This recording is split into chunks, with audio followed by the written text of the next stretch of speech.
בוא נתחיל. נתחיל, כן, לא יודע. מי שפה, פה. תקריא שזה מצוי יפה, איזה צבעים. בגדול זה בריאות, אין איזה... לא יצא לי לעשות איזה ניימינג ולחשוב על איזה משהו מתאים יותר לכתוב, אבל אנחנו נדבר על, קודם כל, למה אני צריך להעביר לכם את הדבר הזה, כאילו מי אני בכלל, איך לא למות ואיך לחיות. זה כזה די סטרייט פורוורד. זה הפוך. How not to die ו-how to live. זה היה זה. ככה, אז קודם כל, למה אני? למה לא להביא לכם איזה חוקר פה, איזה פרופסור, איזה תזונאי, איזה מישהו שאתלט ויודע מה מדבר. חוץ מזה שכאילו אני יחסית בחור אקטיבי, אני כל... לא שומעים אותך טוב בכלל. וואלה, אז רגע, אני בלי המיקרופון, אז אני אעמוד פה. אז שומעים יותר טוב? יש עליך מיקרופון לא מחובר. עכשיו טוב. אז למה אני? למה שאני אבוא ואסביר לכם על זה? לא איזה אתלט או חוקר או משהו. חוץ מזה שאני כאילו יחסית בחור שמתאמן, משתדל לפחות כל יום, ולפעמים טובל בקרח, וגם שחק יעיד שככה נראית המגירת תוספים שלי, שנראה כמו של גריאטרי בן 60.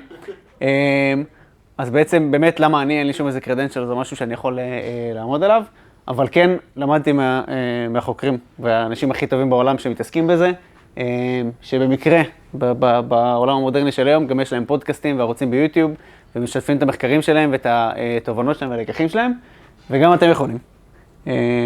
בשלוש שנים האחרונות פלוס מינוס ממש נכנסתי לתחום הזה של אריכות ימים ואיכות חיים וכל זה.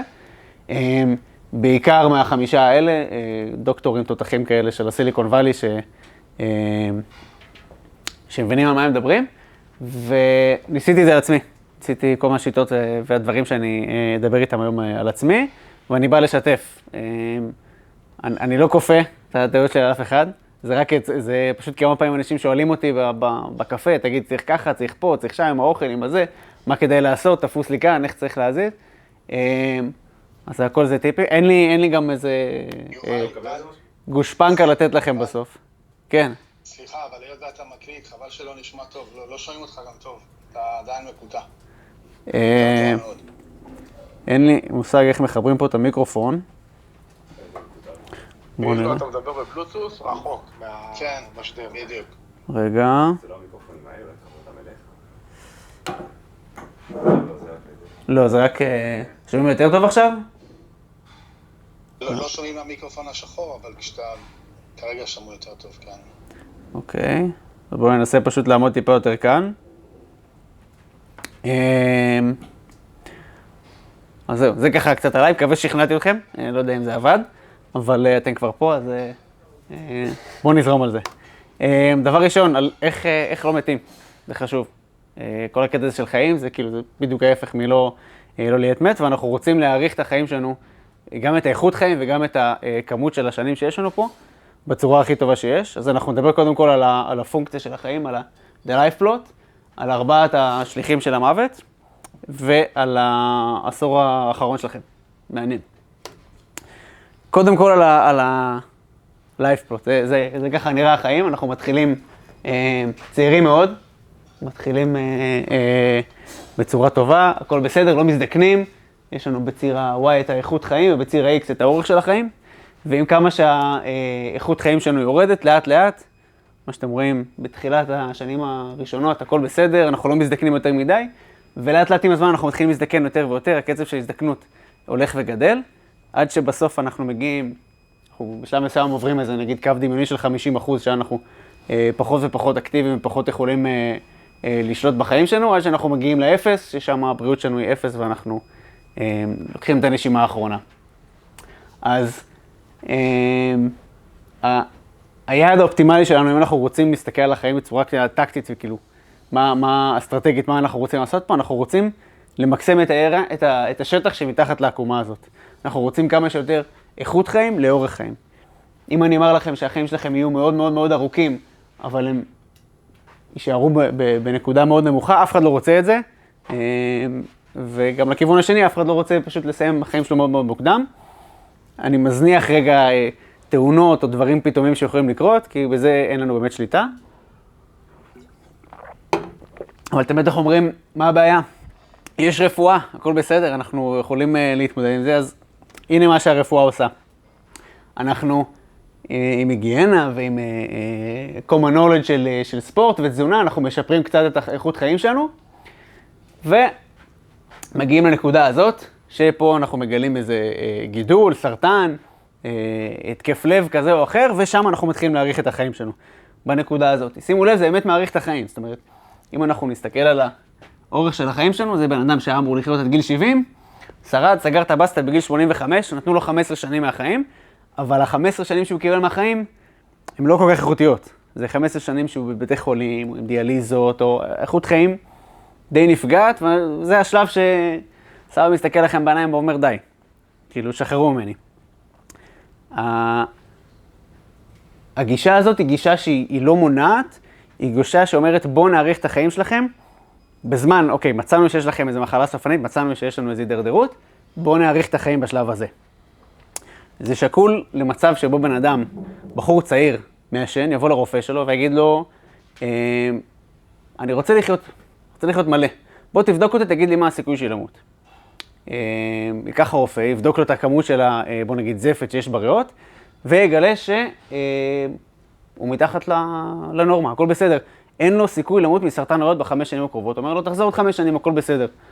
אין לי מה להגיד לך. אחרי 5 שנים חוזר, אחרי 20 שנה הבחור מגיע, עושה בדיקה, אומר לו, היי, עברת את הסף. בוא עכשיו תפסיק לעשן, תיקח סטטינים, תיקח פה, תיקח שם, ועכשיו תעצור את זה. יש פה איזה מין מצב הפוך, כן, אנחנו יודעים מראש שבן אדם שמעשן, לא צריך לעשן, לא צריך לחכות שהוא יעבור איזה סף מסוים, אבל ככה אנחנו מתייחסים עם סכרת. אנחנו לא בודקים מה הסיכוי של בחור בן 20 לחלות בסכרת בגיל 70, אנחנו בודקים מה הסיכוי שהוא לחיות עוד 5 שנים קדימה עם סכרת, ורק מעל סף מסוים התחילו להתערב, למרות שאנחנו יודעים שהתערבות מוקדמת יכולה להציל ויכולה לשפר את האיכות חיים. אז הבעיות ברפואה, מה שנקרא Medicine 2.0, שדוקטור פיטר עטיה מדבר על זה, שאנחנו מתערבים מאוחר מדי, כמו שאתם רואים, ההתערבות היא ממש בסוף של החיים. אנחנו כן מקבלים עוד חיים, אבל בסוף החיים. זאת אומרת, מקבלים עוד שנים שאנחנו לאו דווקא רוצים. אין יותר מדי שטח שנוסף לנו פה, והשיפוע, פה בסוף הוא יותר איטי. זאת אומרת, זה נקרא slow death. אתם יכולים להיות, המצב של הדעיכה שלכם האחרונה לוקחת שנה, שנתיים, 5 שנים, שזה לא המצב האידיאלי לחיות בו, שאתם כבר לא עצמאים ולא רוצים להגיע לשם. תגיד, הגרף הוא כמותי או איכותי? זה גרף באוויר כזה, הוא לא בהכרח, אין פה נקודות על זה, זאת אומרת, זה אילוסטרציה. הוא לא מישהו לקח מטלה ועשה סימולציה. אז בואו נציג לכם את הרעיון של ה-Medicine 3.0. אנחנו רוצים להתערב כמה שיותר מוקדם. אנחנו לא רוצים שתהיה לנו דעיכה איטית, אנחנו רוצים למזער את הדעיכה כמה שיותר בשלב המוקדם של החיים.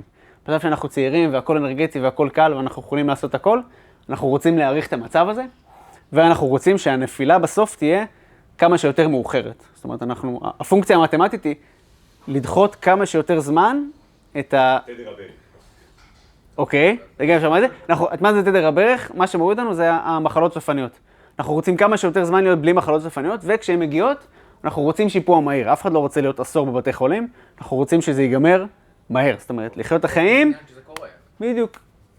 המצב בין בן אדם שהוא בריא לבן אדם במצב שהוא לא בריא, אנחנו רוצים שזה יהיה אידיאלית. כל החיים שלך אתה חי אקטיבי, מטייל, מרים נכדים, משחק עם כלבים והכל. מגיע לגיל 90, בא איזה וירוס, תוך חודש סיימת. לא להעביר את הזמן כן, בדיוק. זה האידיאל, כן. של לא לסבול לאורך זמן.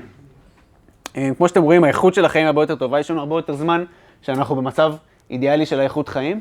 גם אם מסתכלים כאילו על 50, כאילו זה מין מצב של איכות חיים סבירה, אז אנחנו עוברים אותו הרבה יותר מאוחר.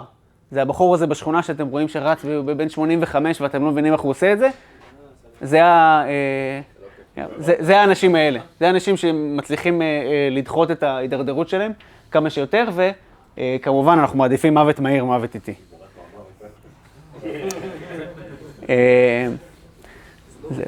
אז איך אנחנו בכלל ניגשים לבעיה הזאת, כן?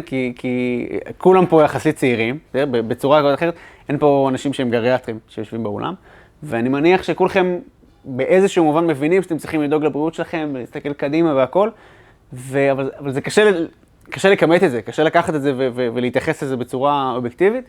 כמו שאנחנו לא נלך עכשיו, נגיד, יש לכם איזה תחרות ספורטיבית, אתם צריכים להתאמן אליה בלי להכין את עצמכם מראש. אנחנו רוצים רגע לתכנן את עצמנו לאירוע הספורטיבי, האירוע הזה שנקרא להיות זקן. אנחנו רוצים להגיע לגיל מסוים ולתכנן את זה מראש, כדי שנוכל להתאמן לזה.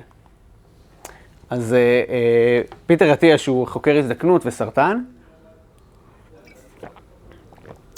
יש לו תרגיל מחשבתי שנקרא מרג'ינל דקייט, העשור האחרון שלכם. הוא אומר דבר כזה, תדמיינו באיזה גיל אתם רוצים למות. נגיד, אני אומר שאני רוצה לשרוד עד גיל 115. זאת אומרת, בין 105 ל-115, זה יהיה העשור האחרון שלי. לכל אחד מכם יהיה העשור האחרון. כל מי שעבר את גיל 10 יהיה לו העשור האחרון. אנחנו לא תמיד יודעים שאנחנו מגיעים לעשור האחרון הזה ביום שהוא נפתח, אבל יש אנשים שתלכו אליהם ותשאלו אותם, האם זה העשור האחרון שלך, והם כנראה יגידו לכם כן. זה השלב שבו כבר הגוף לאט לאט מתחיל לוותר. אנחנו רוצים לשאול את עצמנו מה אנחנו נעשה בעשור האחרון שלנו. האם אני רוצה ללכת כל יום לסופר ולהיות עצמאי? אני רוצה להיות מסוגל לעלות ולרדת ב5 מדרגות, כי הבית שלי אני אוהב אותו ואני רוצה להמשיך לטפח את הגינה שלי גם בגיל מבוגר. אני רוצה לשחק עם הנכדים. אני רוצה להיות מסוגל לרדת לשחק עם נכד או נין בצורה הזאת, ואחר כך גם לקום. זה סקואט. נכון, אנחנו רוצים להרים מצרכים לארון. זה תנועה של דחיקה או של... בדיוק, אנחנו רוצים לאמן את עצמנו כדי שנוכל להצליח לעשות את זה. וכמו שראינו מקודם, כולנו מדרדרים. כן, ההידרדרות הזאת היא בלתי נמנעת. אי אפשר לחיות לנצח. אנחנו רוצים לבנות רזרבה. כמו שאנחנו מכינים את עצמנו עכשיו לפנסיה או לכל דבר אחר, אנחנו רוצים לאגור כמה שיותר. המסת שריר שלנו והעוצמה של העצם והמון ביומרקרים שיש לנו בגוף מדרדרים לאורך זמן. אנחנו רוצים לבנות אותם כל עוד אנחנו צעירים.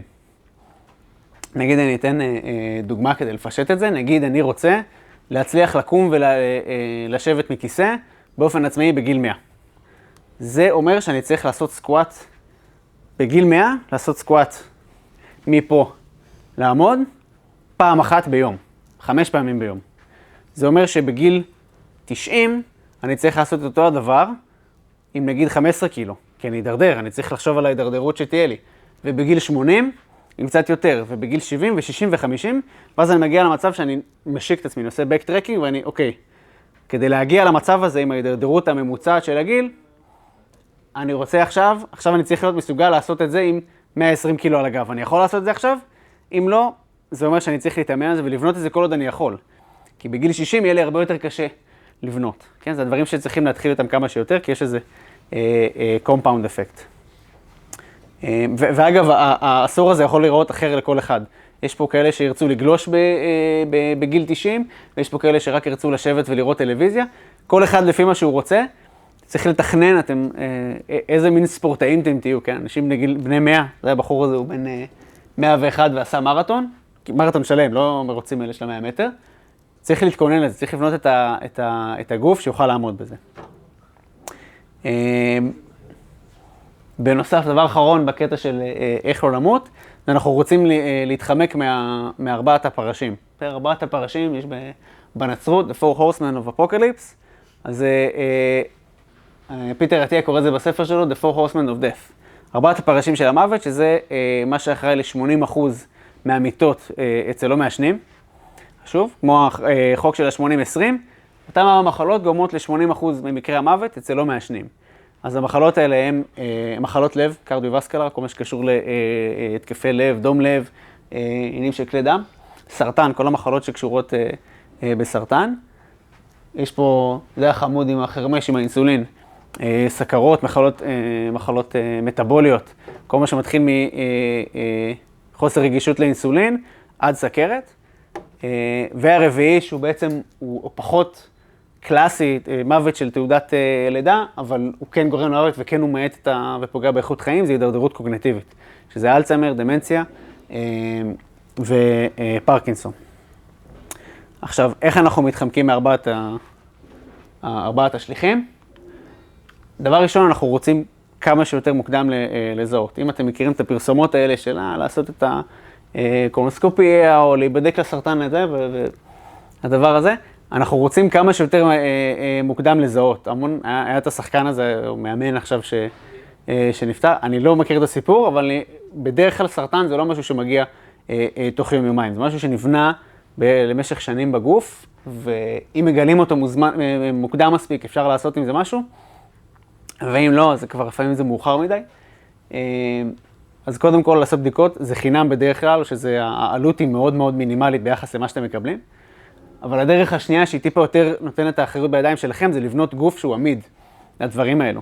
יש סיבה שילדים בני 5 פחות מקבלים סרטן מאנשים בני 60, כי הגוף שלהם הרבה יותר עמיד. המערכת חיסון שלהם יותר חזקה, כל האיברים שלהם הרבה יותר מתחלקים בצורה יותר טובה, והחלוקת תאים יותר נכונה שם. ובגלל זה הגוף שלהם יותר בריא ויותר חזק, ובגלל זה הם פחות חולים במחלות האלה. אז זה היה חלק המבאס. עד כאן אנחנו... עכשיו אנחנו נדבר על איך לחיות, והמזל זה שכל מה שאתם צריכים זה 4 כדורים, זה מעולה. זהו, זה ממש פשוט. יש להם פשוט 4 כדורים, סוגר לכם את הפינה עכשיו, אתם הולכים לבית מרקחת, קונים אותם, וסיימתם. באמת, זה הכי פשוט שיש. נתחיל על הראשון. אז זה הכדור הראשון, הוא מטורף. הוא מטורף, הוא יצא עכשיו לשוק חדש. הוא מוריד דלקות, מוריד לחץ, שורף שומן ובונה שריר, בו זמנית. מוריד את היכולת, מוריד את הסיכוי למות, בונה עצם, משפר מצב רוח, מונע דיכאון. גם מוריד את הרגישות לאינסולין, שזה עוזר עם ההיבט של הסכרת, וגם יוצר מחלות דרדות קוגניטיבית. והוא חינם. מטורף. מטורף. לא יכול להיות, זה אימון, זה אימונים. איפה חינם, תגיד לי? הגוף שלנו זה מכונה שנועדה לזוז. זו מכונה שמקבלת אינפוטים של צלילים וקולות וזה, והמוח, כל התפקיד של המוח זה להזיז את הגוף שלנו מנקודה לנקודה, לחפש את השיח של הפטל, לברוח מהאריה, לשבת לכתוב קוד. כל מה שאנחנו עושים, הכל זה מין דפוסים כאלו ואחרים של תנועה. אז אנדרו הוברמן, שהוא גם חוקר מוח וחוקר כל התחום של איכות חיים ואריכות חיים, הוא מחלק את האימונים ל4 סוגים. זאת אומרת, 4 סוגים שאנחנו מתמקדים בהם, שהם בסוף גם משפרים את האיכות חיים שלנו, וגם משפרים את האורח חיים. זה הולך ביחד, אנחנו לא רק, אוקיי, אני רוצה לחיות עד גיל 90, אז אני אעשה את האימון הזה. לא, אם תעשו את האימון הזה ותתאמנו ותבנו את עצמכם, אתם גם תחיו יותר זמן, וגם האיכות חיים שלכם בזמן הזה תהיה הרבה יותר טובה. אז הראשון שכמעט זה פשע לוותר עליו, זה אימונים בעצימות גבוהה. האימונים בעצימות גבוהה, תחשבו על זה שאנחנו מפעילים את הצ'יפ במוד פול, כל רגיסטר שיכול לתגל מתגל, כל גייט עולה ויורד, זה האימונים בעצימות גבוהה. זה אנשים פה שסובלים על האסולט בייק. הדופק עולה, כל אדם צריך להזרים עכשיו ולפנות את החום מהגוף, כל השרירים פועלים, הגידים, המוח, כל המערכת המטורפת הזאת של הגוף שלנו, כולה פועלת בבת אחת, וכשאנחנו מאמנים את עצמנו על זה, אנחנו בעצם בונים את המערכת להיות יותר ויותר עמידה ויותר יעילה. יש את המדד שנקרא VO2 Max, מישהו יודע מה זה? מכירים? VO2 Max זה אומר, בדיוק, כמה חמצן אני יכול לשאוף, כמה אינפוט אני יכול לקחת של חמצן, כשאני פועל בשיא הכוח שלי. אם אני אקח אחד מכם עכשיו, אני אשים אותו על הליכון עם מסכה, אני אגיד לו רוץ הכי חזק שאתה יכול, הכמות של החמצן שאתם יכולים להכניס לגוף, היא תקבע כמה אתם יעילים. זאת אומרת, ככל שאני יכול לעבוד יותר חזק, ככה אני גם שואף יותר חמצן, וזה כאילו אומר מה המקסימום האוטפוט שלכם. זה מדד שיותר מכל המדדים האחרים מנבא אריכות ימים. זאת אומרת, תיקחו בן אדם שיש לו מסת שריר מטורפת, שיש לו שרירים עבים, שהוא אוכל בריא, שהוא טבעוני, שהוא חי על תרופות, שהכל, ה-VO2 Max שלו נמוך, הסיכוי שלו לחיות חיים ארוכים, הרבה יותר נמוך מבן אדם שהוא בגדול די צנום, לא מקפיד יותר מדי על התזונה, לא אכפת לו יותר מדי, אבל הוא פשוט נותן בראש כאילו ויש לו VO2 Max, אגב יכול להיות גם פאק גנטי, שפשוט יש לו VO2 Max מטורף, הוא יחיה יותר. הסיבה שהמרקר הזה כאילו כל כך משמעותי, כי הוא בעצם מאגד לתוכו ככה בדברים. זאת אומרת, אם יש לכם VO2 Max גבוה, אז אתם זזים ואתם מתאמנים, אתם מפעילים את השרירים, מפעילים את השד, מפעילים את כל הגוף, וזה מדהים. הסוג השני של האימונים זה ה-low intensity cardio, יש שם טעות. זה אימונים בעצימות נמוכה. בסדר, מי שמכיר, מחלקים את האימונים בזונים, כן? מזון 1, 2 עד 5. 5 זה all out, אני עוד שניה מתעלף. 1 זה הליכה כלילה ורכילות בפארק. ההמלצה זה להיות 150 דקות שבועיות של זון 2. זאת אומרת, 150 דקות שבה אתם עושים פעילות שהיא לא נורא עצימה. אתם יכולים תוך כדי לדבר, אתם פה ושם צריכים לשאוף אוויר, אבל עצימות בינונית. הסיבה שזה טוב לנו כי זה מפעיל את הריאות, עוזר להפעיל את כל מערכת הדם ואת כל האיברים של הגוף, וזה מדהים. הסוג השלישי של האימונים זה אימוני כוח, אימוני התנגדות. אני לא צריך יותר, חוץ מזה היתרון שאתם יותר חזקים ואתם גם נראים יותר טוב, זה בוני עצם. והסיבה שחשוב לנו את העצם, לא יודע אם מי מכיר את הסטטיסטיקות האלה, אבל מבוגרים ששוברים את האגן, יש להם, אני לא זוכר בדיוק את המספר, אבל אני חושב ש40% של למות בשנה אחרי השבירת האגן. אם אתם מכירים את הסבתא היא שנפלה ושברה את האגן, 40% שזה השנה האחרונה שלה. כי עם הירידה במסת עצם והירידה במוביליות, כל שאר הדברים יורדים והגוף מתנוון ונכנע. אז אימוני התנגדות מעולים גם לעצמות. חוץ מזה שכשאנחנו מתאמנים, אנחנו בונים מסת שריר, אנחנו מכינים את הרזרבה. כן? אין מצב שראיתם בן אדם בן 90 שהוא מפוצץ בשרירים, הגוף מתנוון. הגוף לאט לאט מאבד את המסת של השריר, מאבד את הכוח. אנחנו רוצים לבנות רזרבות נגד זה. והסוג האחרון של האימונים, פה זה אימוני יציבות. אני אתן את הדוגמה נגיד של אנשים עם, יכולים לקרות רכב, 500 כוח סוס, מפלצת, היגוי מטורף וצמיגים וספוילרים והכל, סליחה בלי צמיגים, אבל אם הצמיגים שלו עשויים מפלסטיק כזה, של ילדים, של הטרקטורונים של הילדים, הוא לא ייסע לשום מקום. הרכב הזה לא יזוז ולא כי אין לו טרקשן, אין לו חיבור לאדמה. אותו דבר זה אנחנו והיציבות. אתם יכולים להיות ענקים וחזקים ועם כושר מטורף. אם אתם לא מסוגלים להיות יציבים, אז יום אחד תוציאו את הכלב בגיל 70 ותמרדו מעל מדרכה ותשברו את הרגל, ולא תוכלו להיות, לא תוכלו בעצם להפעיל את הכוח הזה. אז היציבות זה גם משהו שהוא סופר חשוב. אז זה היה הכדור הראשון, הוא מצוין. הכדור השני שלנו, קודם כל, הוא משפר את מערכת החיסון שלנו בטירוף, הוא משפר את הזיכרון, הוא מוריד סטרס, הוא עוזר לבסט רגשות ולבסט את המצב ההורמונלי, וגם למנוע טראומה. מישהו מכיר? מישהו יודע איזה כדור זה? אז זה שינה. שינה זה כוח על. באמת, כל האנשים שתוך כדי שאני זה לא ישנו עם הילדים ומתאפצים, זה כוח על. אם היינו, אם האבולוציה שלנו הייתה איכשהו לא צריכה שינה, אם זה היה דבר מיותר, האבולוציה הייתה מעיפה אותה מהדלת. כי זה, תחשבו, שליש מהיממה, שאנחנו לא זזים, אנחנו לא יודעים מה קורה בסביבה, אנחנו הכי פגיעים שיכול להיות, זה כנראה הכרחי. אם אין יצור, אין בעל חיים שלא ישן, כנראה שזה הכרחי. כל כך הרבה תהליכים קורים בגוף שלנו בזמן שאנחנו ישנים, וזה באמת חשוב. ריכזתי פה כמה טיפים, אני אעבור אליהם זריז, לשפר את האיכות חיים שלנו דרך השינה. אז קודם כל תשתדלו להשיג בין 6.5 ל8 שעות של שינה כל לילה. אני יודע, יהיו שנים שזה יהיה קשה, כי יש ילדים, אבל אתם צריכים אחר כך את האופסט הזה שלה, 6, 7, 10 שנים שהיה לכם ילדים שהעירו אתכם בלילות, אתם צריכים לעשות את זה אופסט בכיוון השני. ברגע שילדים מפסיקים עם חיתולים ויכולים לישון לילה שלם, אתם צריכים להתקזז על זה, אתם צריכים להקפיד לישון כמו שצריך, וגם לי היו פרויקטים והיו רגעים שבהם לא ישנתי, וזה בסדר. המשחק פה זה הכמות, זה לא האיכות. זה לא שכל לילה אתם חייבים להילחם על 8 שעות, אבל תשתדלו שזה יהיה כמה שיותר לכיוון הזה. תשתדלו לקום ולהתעורר באותו זמן, זה באמת מבסט את ההורמונים, יש עלייה של הורמונים וירידה של הורמונים לאורך היום, ואם אתם מבסטים את זה ואתם ישנים, לא נשארים לישון מאוחר בסופי שבוע ולא איזה יום אחד שאתם יוצאים מאוחר, אלא באמת מקפידים ללכת לישון ולקום באותה שעה, זה באמת עושה את ההבדל ואתם גם תרגישו הרבה יותר רעננים, כי הגוף שלכם יהיה מוכן לשינה בערב ואתם לא מפתיעים אותו של בום, לך לישון. ממש חשוב, ברגע שאתם קמים בבוקר, הכי מוקדם שאתם יכולים, ללכת ולראות שמש. הסיבה שזה חשוב, זה שכולנו מקבלים פוזג' קלוק של השמש, זה מה שמבסט לנו, אוקיי, הגיע היום. תחשבו 20,000 שנה אחורה, חיינו עם מערות, ברגע שיש שמש עולה, כולם מתעוררים, כי מתחיל היום, ברגע שהשמש שוקעת, אנחנו הולכים לישון.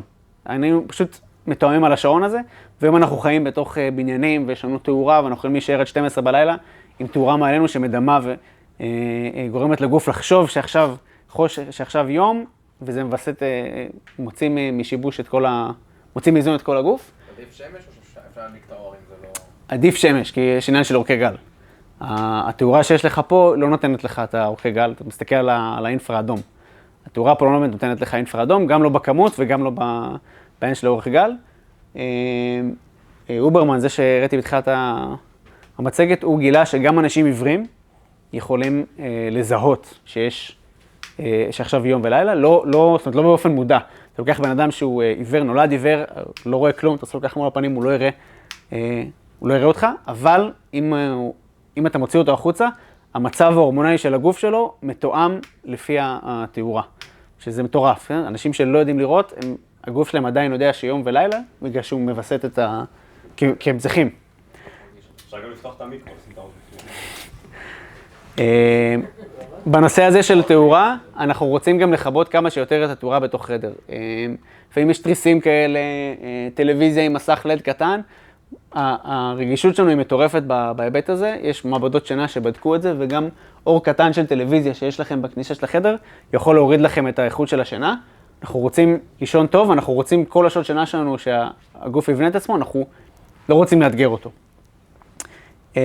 להימנע מארוחות גדולות לפני השינה, זה גם עוזר מבחינת הוויסות ההורמונלי. לגבי קפאין, זמן מחצית החיים של קפאין זה סדר גודל של 6 שעות. זאת אומרת ש6 שעות אחרי ששתים כוס קפה, יש לכם עדיין את חצי מהכמות קפאין בדם, וזה אומר שהמוח שלכם מרגיש יותר ערני. גם אנשים שאומרים שהם יכולים ללכת לישון ולשתות עכשיו 2 כוסות קפה וללכת לישון כמו ילדים, זה שאתם ישנים והעיניים שלכם עצומות לא מעיד על האיכות של השינה שלכם. אני יכול לקחת אחד מכם עכשיו ולתת לו לום בראש, ל-20 שעות הבן אדם יהיה מאולף, אף אחד לא יטעה ויחשוב שהבן אדם ישן עכשיו 20 שעות. במצב של שינה זה מצב אחר, זה מאוד פעולה אחר של המוח. יש את השינה עמוקה ויש את ה-rapid eye movement. אנחנו רוצים לאפשר לגוף שלנו לישון כמה שיותר טוב. מי שהולך לישון נגיד ב-10, צריך את הכוס קפה האחרונה שלו לשתות אחרי ארוחת צהריים באזור 2, 2.5, 3. זה באמת משפיע על האיכות שינה. אפילו אם תנסו את זה לכמה פעמים, אתם תראו שהשינה שלכם יותר טובה. זה קשה, כי אתם פתאום תרגישו מאוד עייפים בערב, אבל כאילו, יהיה לכם את הקרש הזה מהקפאין, זה יהיה קשה, אבל זה משמעותי וזה עוזר. תרשה לי לחזק אותך, כולם יודעים פה איך אני בא בבוקר, ואני לא שותה קפה. יכול להיות שזה עובד. וגם בכיוון השני של הקפה, אנחנו רוצים לדחות את הקפה שלנו בבוקר, בגלל שהמוח שלנו עדיין יחסים במצב שינה, אם אנחנו ישר נעיר אותו ונשתה קפה, בעצם יש מלא הורמונים שקוראים אדנוזין בדם, והקפה חוסם אותם, ואנחנו מרגישים שאנחנו ערניים, אבל יש לנו שינה. תחשבו, כאילו המוח חושב שהוא עייף, ויש כאילו שינה שנשמרת במערכת ולא התנקתה, ואנחנו ממשיכים... אני מסביר את זה על הפנים, באמת. יובל, אמרתי גם עדיף לאכול אחרי איזה שעה או משהו, רק כדי שאתה לא תתרגל, כי אז זה פשוט תהיה... כן, כן, נכון, אז... רגע.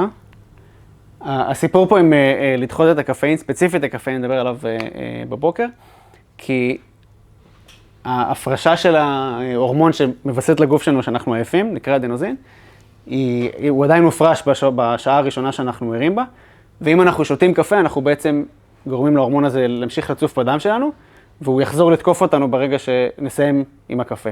זאת אומרת, אנחנו צוברים עייפות מהלילה הקודם שלא נספגה בגוף שלנו, ואנחנו מעבירים אותה קדימה. אני אדבר בזריז על שתי כדורים האחרונים. אז זה דיאט ונוטרישן, התזונה בעצם ההזנה שלנו, זה פחות משמעותי ממה שהרבה אנשים חושבים. אם היה על זה קונצנזוס, אז כנראה שזה היה כמו אימונים או כמו שינה. אין לזה פתרון קסם. זאת זאת אומרת, יש כאלה שיעמדו במחנה של הטבעונים, ויש כאלה במחנה של הקיטו, וכל אחד יעמוד מול השני ויגיד מה נכון ומה לא נכון. הכי טוב זה פשוט לדבוק בבייסיקס. להימנע מאוכל מעובד, כל מה שיש לו תוספות של סוכר, להימנע ממנו כמה שאפשר, כי גם מזונות שמעובדים, אנחנו לא מעכלים אותם בצורה טובה, העלייה גם של סוכר שמקפיצה את האינסולין וגורמת לנו להיות פחות ופחות רגישים לאינסולין, שאמרנו שזה ממש פוגע באיכות חיים. לאכול מספיק שומנים וחלבונים. המון התזונה שלנו היא מאוד מבוססת פחמות וסוכרים. לנסות להישען לכיוון הפחמות וסוכרים, איך זה נראה? תנסו, אם אתם מסתכלים אפילו בפס בחדר אוכל פה, תנסו ללכת, יש את החלק הראשון שזה הפחמות, תנסו קצת לדלג עליו ולאכול יותר או מהבשר או מהירקות שבסוף.